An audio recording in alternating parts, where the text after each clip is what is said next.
Sometimes we don't know the nature of somebody's heart, the soil that's in their heart. It could be fertile, it could be rocky, but we cast the seed anyway. And sometimes we just have to rely on God and His timing rather than focusing on our own. My name's Matt. I've been attending the Streamwood campus for about 8.5 years now, and I am currently the men's flag football commissioner through Christ Community Church. I met my friend John in high school. He was a sophomore when I was a senior.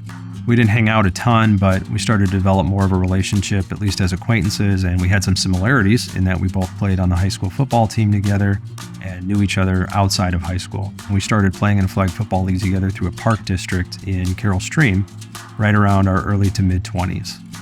While we were playing in that league, I started to find out about Christ Community Church. I had read that they were opening a campus in Streamwood, and so at that time, my journey began. Started attending there, and about a year after that, I found out they had a men's flag football league. I immediately told my friend John about that, said you should bring your brother, some other guys that we went to school with, and we can have a team together.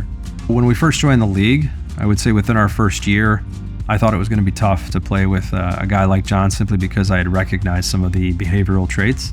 But we pressed on, and I explained to John what this league was about. And throughout our time together, through the devotionals, I would always ask him if there was anything he wanted prayer for.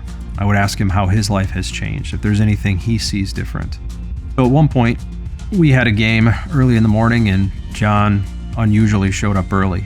And so when he came, before everybody else was there, I had asked him what he thought about all this.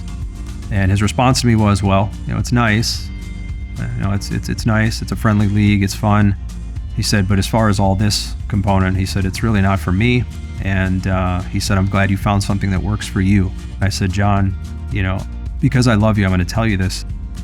It's not about what works for me. It's not about feelings. This has to be true. And so I started to go into a little bit of apologetics with him. And after we had that discussion before our game started, you could see the ball start turning in his mind. And he started thinking about what we had talked about, what I had shared with him. And it was probably at that moment, I would say, when the turning point occurred and things started to change with John. So I continued on sharing the gospel with John and just kind of pruning that bush as much as I could because I knew John was worth it. And even though I was discouraged at certain points, I knew, as we know from the parable of the sower, that we just never know the nature of the soil of someone's heart. And so while John's might have been rocky for a while, I think it became more fertile over time. If we see that in somebody, why not keep at it? Why not be persistent in people we love to go after them? Because if we love people enough, we want to see them saved. It's worth more than anything. We don't really know where John is at spiritually as of now, but when I check in with him, I do notice some evident growth.